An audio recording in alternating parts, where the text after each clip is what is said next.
kapula ng Barangay Ginebra will have Johnson, Mercado, Tenorio, Aguilar, and Slaughter. Same starting unit para sa kanila. Dito naman sa kabila, it is Cortez, Ando, Hugnatan, Hodge, and Emmett.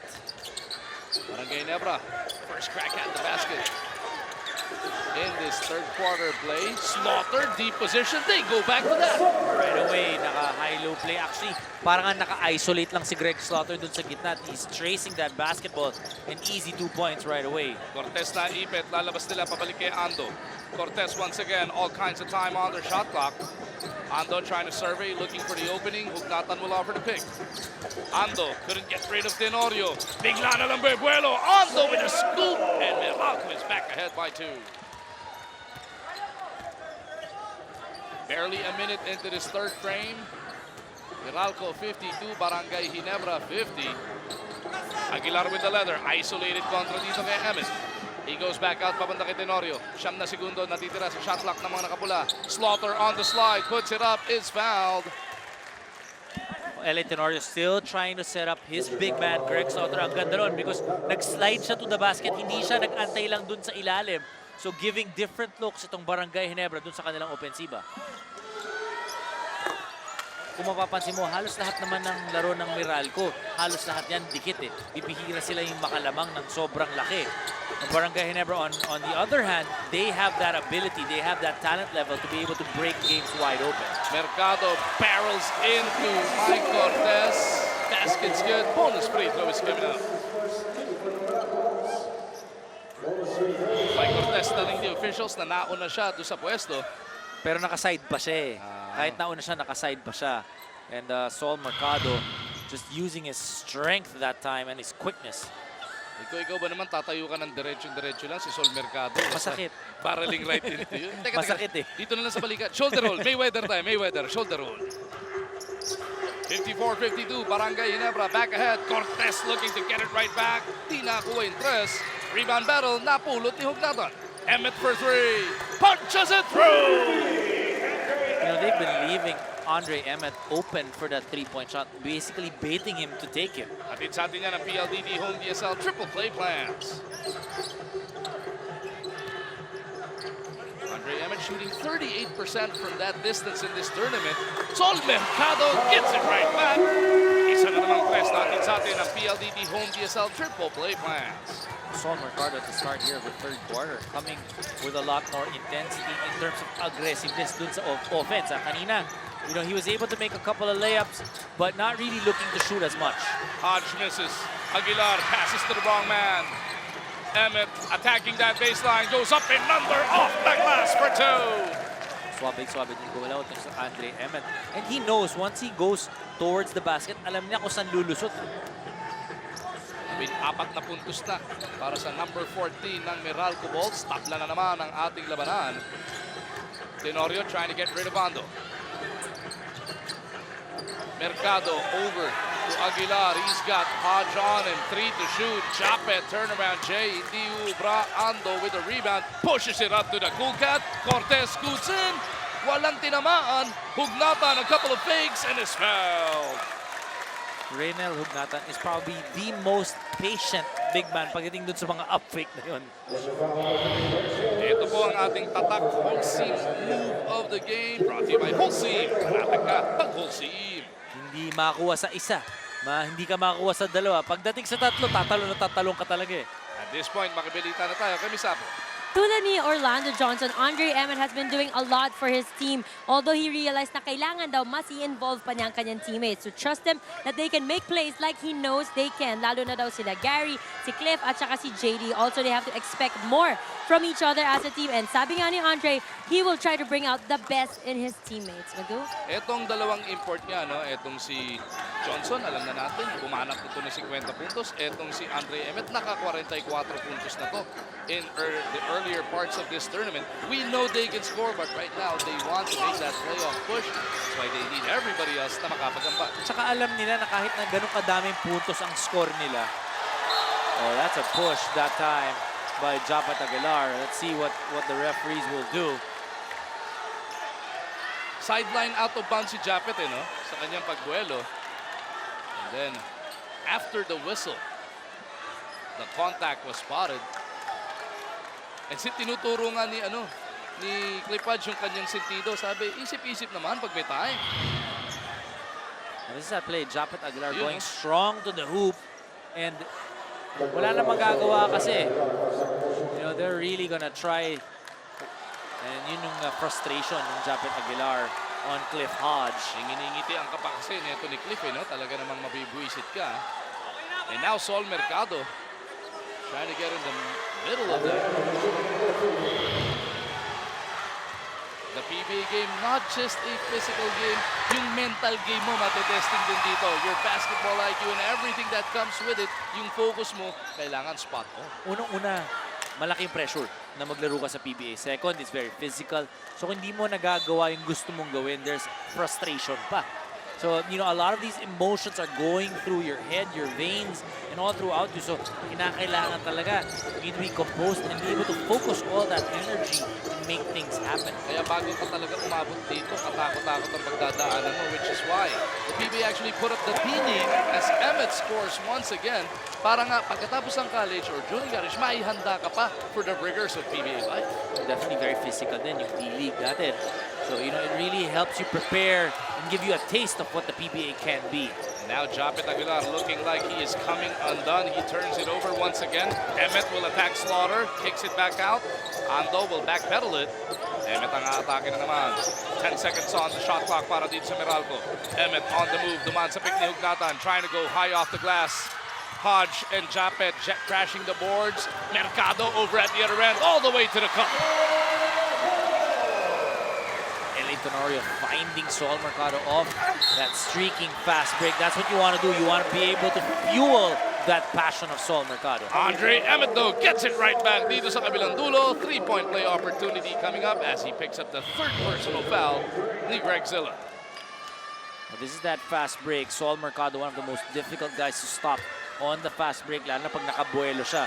If you're LA, you want to be able to give that ball to him when he's ahead and has that advantage. At this point of the tournament, you cannot be celebrating every single shot dahil the other team will definitely make you pay. Actually, you cannot celebrate any shot. You know, not unless tapos na, not unless there's a buzzer that you hear. No, there is no room for that. Look at Sol Mercado grabbing his 5 on the floor. Mini huddle bago mag-free throw si Japet Aguilar, trying to get everybody refocused here as Japet completes that first free throw. Apo, wala na balita. A lot of people may argue na Japet is playing below his potential. At si Japet, ayaw naman na magbigay ng kahit anong excuse. His biggest critic is himself and he's frustrated na hindi daw siya nakakapag-produce as much for his team. Pero mas frustrated daw siya na with their lineup, hindi sila makapasok ng finals. And all of these frustrations, he turned into motivation na talagang pigain yung sarili niya. Magu? He's going to be under a microscope right now for the rest of this third quarter at least. At least nakafocus siya with those 2 free throws kanina. Johnson against Cortez. The Cool Cat slaps it away, pero pati braso kasama.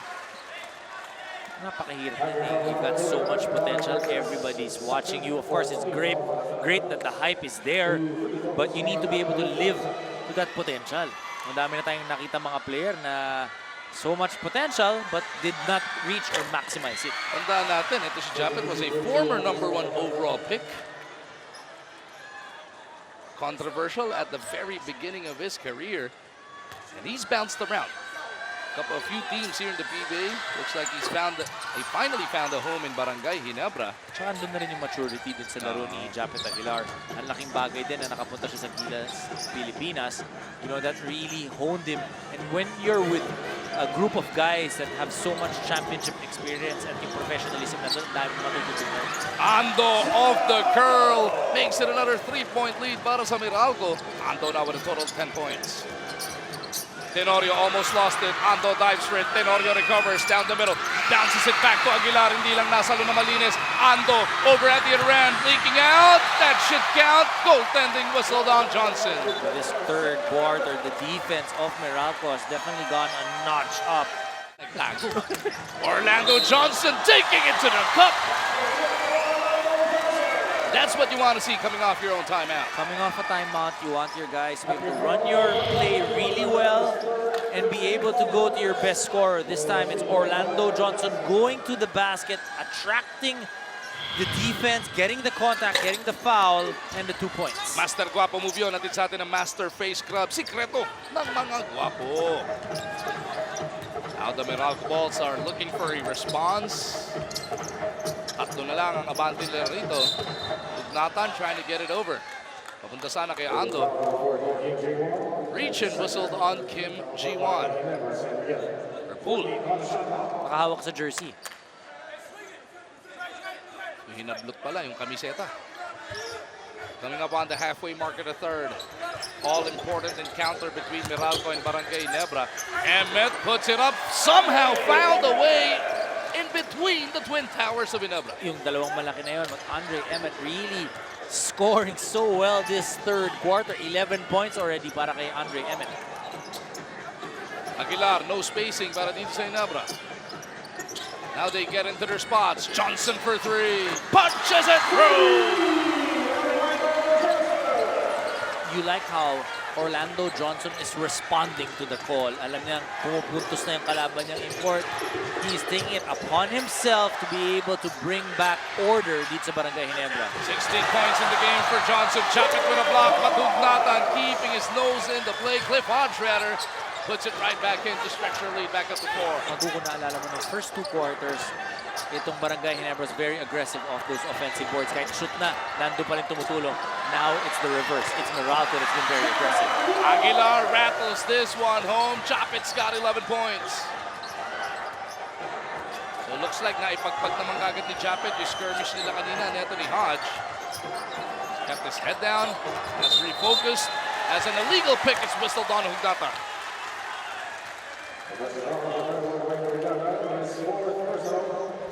Pang-apat to para dito kay Reynel. Malaking dagok to. Dom, ang ganda pa naman ng nilalaro neto ni Hugnatan. Hugnatan scoring well and defending pretty well for the big man para sa Meralco. So he's got to stay away from that 5th person. Si Periols waiting na sa ating scorer's table as Kim gets away with that baseline drive. He got the drop on Cortez and he made him pay. And that's what Coach Franklin wants from him. Yung mga minutes na nandyan sa loob, be aggressive, get those points, provide that spark for Barangay Ginebra. Patuloy ang bakbakang Meralco at Barangay Ginebra dito sa loob ng Smart Araneta. Steal by Kim, chased down by Anthony. Sean Anthony whistled for that foul, trying to make sure there was no clear path for that layup.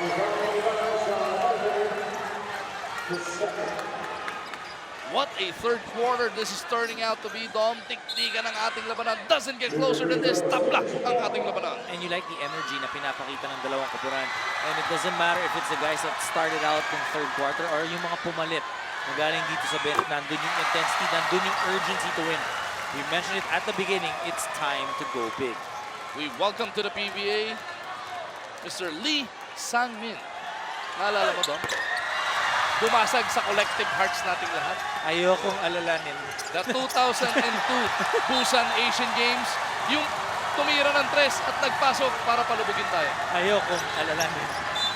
Apol, ano balita? Magu before this game, Kim Ji-won feels like he's rushing himself too much.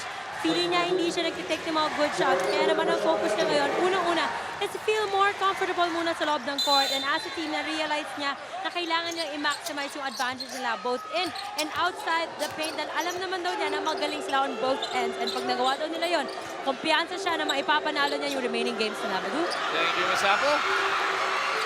Mad scramble for the loose ball is picked up and delivered by Japit Aguilar. Apat na naman ang abante ng Ginebra. Every time Japit Aguilar will go for that offensive rebound, he has the biggest advantage. Dillinger scored 10 points back in the first half. Back on the floor kontra dito kay Japit. JD at that baseline. Door shut on him. He locates Gary David and El Granada scores his first 2 points of the evening. Ang ganda ng ginagawa ng Meralco. Ina-atake nila, but at the last minute, pag nakita nila nag-collapse, nandiyan na yung dalawang malaki. Tutulong, ibibigay nila that extra pass, finding that time Gary David. Aguilar on the attack. Lost his dribble. Gets it over to Johnson. Dillinger trying to keep in front of Orlando. Johnson down the middle. Will shoot to the line for 2 shots, but he is shaken up. A tough defense by Jared Dillinger. But Orlando Johnson, makita mo kung gaano ka hirap na yung depensa na pinakita ng Dillinger. But Orlando Johnson still making it look pretty. Only 16 points so far para dito kay Orlando Johnson. Kita natin, close to 37 points a ball game ang kanyang average dito sa ating Governor's Cup. Mintis pa yung kanyang unang free throw. 3 of 7 ang shooting ni Orlando Johnson from that free throw line so far. Take that for away. Well, they're going to need Orlando Johnson to make those free throws because in the end, that will haunt them. But sigurado mapafoul siya pag sa dulo. Ando working against Kim, the Japanese and the Korean going toe-to-toe inside a smart Araneta Coliseum. Ando trying to get away from the pesky defense of Kim. Ferriols going to David, down the middle. Wala! Kim Ji-won with a rebound, locates Johnson on the run. Orlando is hacked by Dillinger. Nice playoff foul from Jared. I know we are just in the playoff push, Dom, but the atmosphere inside the Big Dome parang playoffs na. Beautiful basketball ang nakikita natin ngayon. Makita mo, every possession is contested. Every shot, it will not be easy for either team. The Meralco Bolts trying to move up in the standings. They are currently at 4-4. Gusto nilang mahabol ang Rainer Shine sa 5-4. Ang Barangay Nebra naman is at 3-5. If they come out victorious, they leapfrog etong Meralco and they likewise catch etong tropang Texters. At papasok sila dun sa top 8. Yun ang pinaka malaki para dito sa Barangay Ginebra, needing really to win this ball game. After this game, Barangay Nebra will have 2 remaining scheduled contests as Dave Marcelo is now on the floor. Mintisi Johnson, Parakubol ang kanilang katapat sa June 17, that's Wednesday. And then NLEX on the very last day of the elimination round, that's June 24. Meralco naman, dalawa na rin ang natitira. June 21 kontra Rainer Shine and then June 24 kontra Kia. Anthony scooting in, kicks it out. Dillinger faking the 3, drives closer. Nilabas kay El Granada. Malakas para kay Gary. Nakita mo kung gaano ka saglit lang yung libre ng Gary David. So he needs to be able to catch that basketball, go up for the shot, and actually take it. So difficult for Gary David. Fresh shot clock para dito sa Meralco Bolts. Wala nang 2 kalahati natitira sa ating ikatlong yugto. Ferriols gets it over to Karam. Coach Norman Black digging deeper into his bench. Ferriols and Karam now on the floor. Karam in trouble. Gets it over to Dillinger. 14 to shoot for the guys in white. Dillinger makakaldag. Traveling ang tinawag sa kanya. Oh, important for Coach Norman Black to be able to get those few And minutes. now Mercado and Dillinger are going at each other. Gary David right there as well. Well, Gary David trying to pull away itong si Sol Mercado.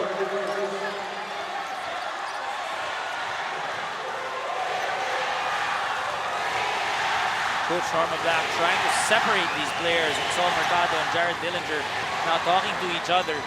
And, you know, because of the intensity, because of the value of this basketball game, everybody wanting to win, but cooler heads prevailing. You know, props to the coaches and the other teammates because they are able to keep their focus. That the focus is not to get into a fight, but the focus is to get a one-ball game. Even sina Coach Frankie Lim and Team Governor Al Francis Chu are rushing to break everybody apart. Because it happened right in front of the Meralco bench though. Ito yung hindi nagustuhan ni Jared Dillinger. But look at Coach Norman Black right away, trying to separate the players and even Japet Aguilar. Even team manager Paulo Trillo was there to try and break up everybody in red against everybody in white. Sol Mercado, you know, usually Sol Mercado, sinusubukan niya talagang ilayo yung mga players from each other. But sometimes, when you're trying to push away players, iba yung nagiging senyalis nun. Dun sa, tawagin natin, aggrieved party, or nandun sa parting yon. And Jared Dillinger definitely did not like that because napakiramdam niya, nahawakan siya ni Dave Marcelo na matagal.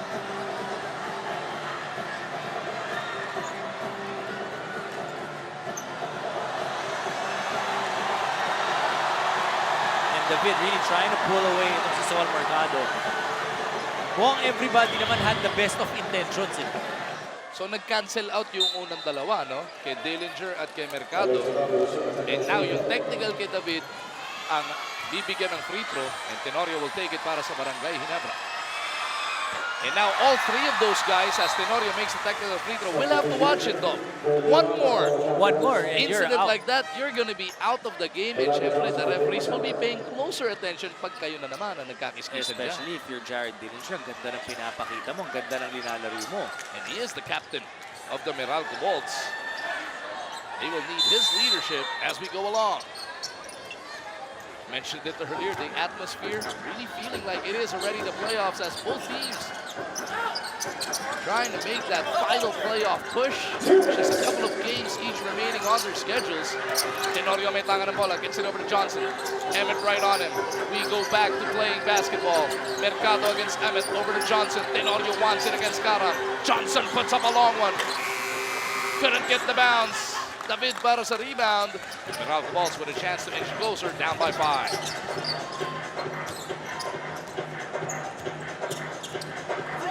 Dillinger working against Mercado. David battling Kim for position. And now the referees will blow that whistle. Too much contact between Kim and David. I was going to say, it's taking too long for that to materialize, that play with Gary David trying to post up. Cara may tangan ng bola. They go to the right side. It is Emmett working against Johnson. Puts it on the floor. Emmett to the cup. Off the glass for 2. And that's what Andre Emmett saying. Bigay nyo lang sa akin, ako natitira. Wala nang usap-usap, shoot na lang.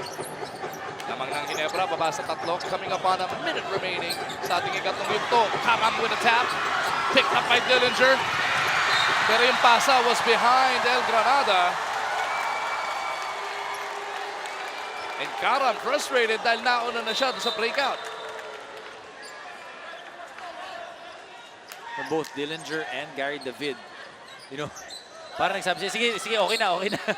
And that's very important. You will make mistakes, there will be turnovers, but you're trying to make a push, especially here at the end of the third quarter. You forget about those things. Mercado over to Johnson. Gets it over to Aguilar, puts it on the floor, Nabong right on it. Chapet looking for Kim, couldn't catch it cleanly.